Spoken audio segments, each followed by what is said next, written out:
Hi, this is Ian Westerman from EssentialTennis.com. Welcome to video 3 of 3 in a series focusing on using short court or mini tennis to really benefit your own tennis game. If you haven't seen the first 2 videos already, please make sure to view those first because I really have laid the groundwork up until this point, the topics I'm going to go over today. In the first video, I talked about how short court is not just for beginner players or low-level players. In the second video, I talked about where to position yourself and also where to aim when you're using short court rallies back and forth.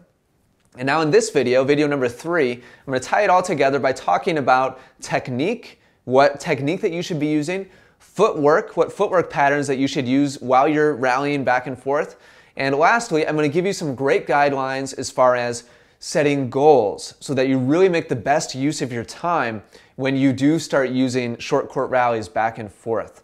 So let's go ahead and jump right into it, and we're going to go right back to the court with Caroline Wozniacki using short court herself. And the first thing we're going to talk about today is footwork. There's a couple of different things I want to point out, the first being the split step. Oh my gosh, so unbelievably important. And if you haven't seen my 3-part series on the split step, just on the split step, please watch that. I will link to that below this video. Please see that series. Split step is incredibly important. And you'll see Caroline using the split step here during her short court rally. So let me go frame by frame here. And you'll see her split step right here, leaving the ground with the balls of her feet, right as the ball is coming off her partner's racket, and then she gets herself into position to hit. Now watch again, as the ball gets to her partner, she's going to split step right there as the ball is coming off her partner's racket. See her heels come off the court, and her toes just a little bit leave the court, and she touches back down again in preparation. And I'll just show you guys one more.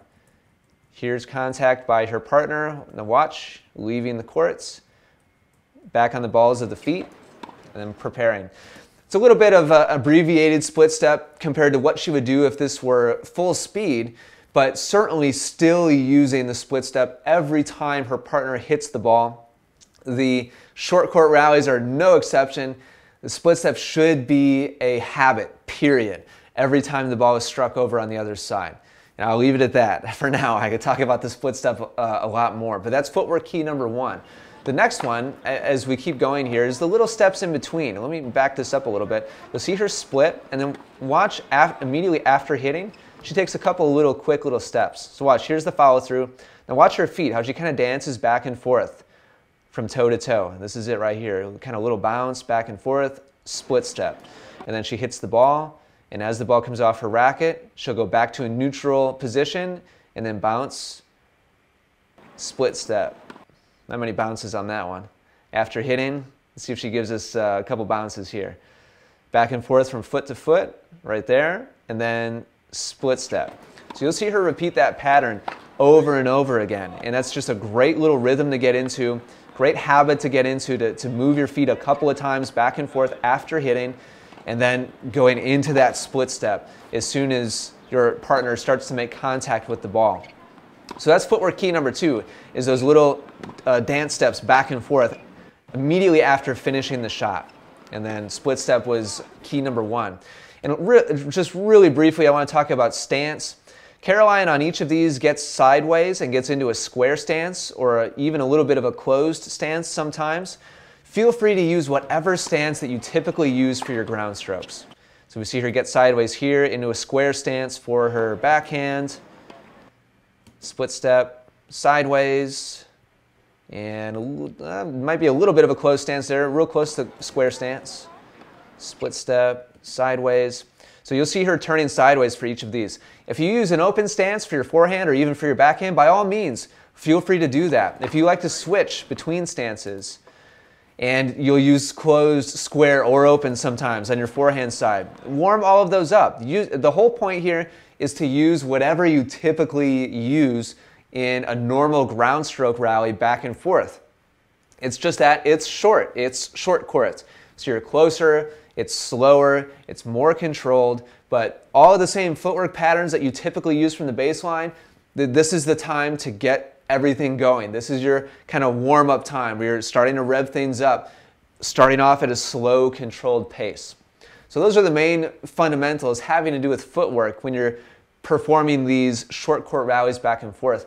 Now let's talk about technique. This is really important and probably the number one thing that rec players screw up when they try to do short court back and forth. Let's watch Caroline again, and you'll see that she's performing a full follow-through on both sides, on both her forehand and backhand side.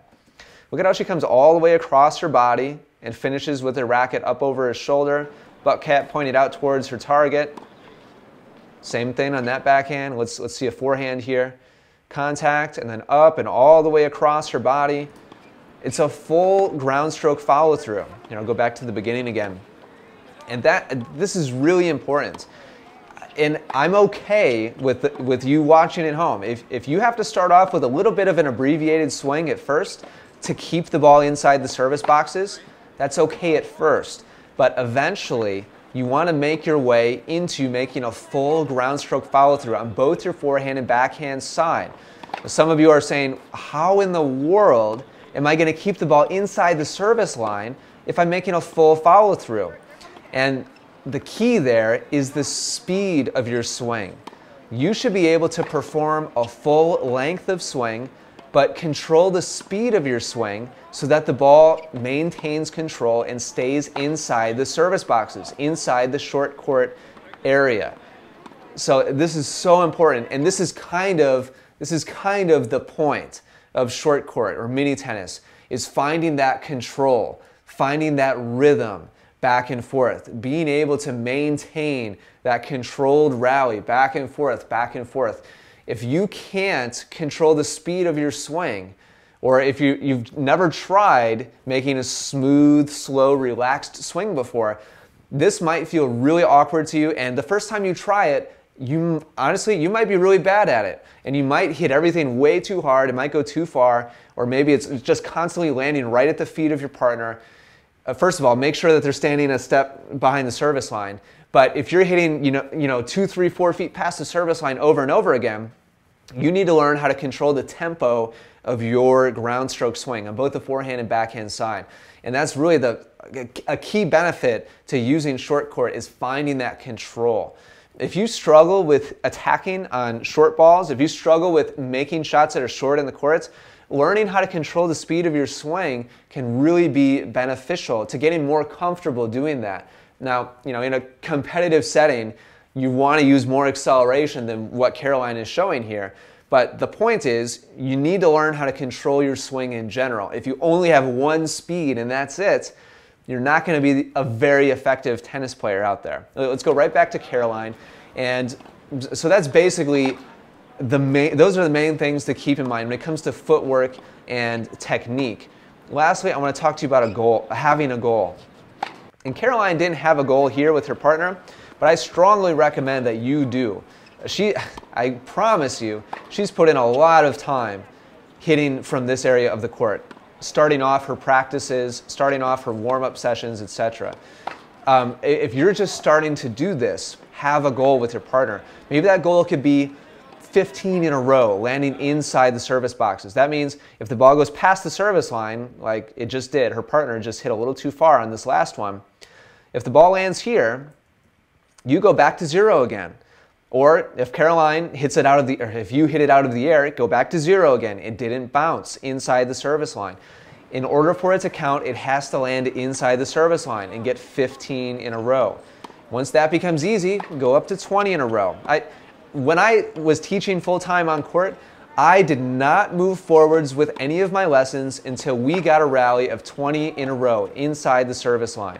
And to be totally honest with you, sometimes we would spend 20 minutes, half an hour, 45 minutes getting to 20 in a row.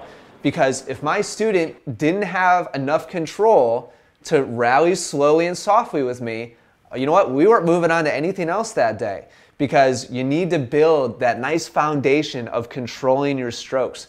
If you don't have that, and again, if you only have kind of one speed of hit and that's it, then you're not going to be a very effective tennis player. It's going to be difficult for you to manage a lot of different types of point situations. So have some kind of goal out there, and 15, 20 in a row would be a great place to start, maintaining control inside the service boxes. So that brings me to the end of video number 3. Hopefully watching all 3 of these videos, and if you haven't seen video 1 and 3, please go watch them.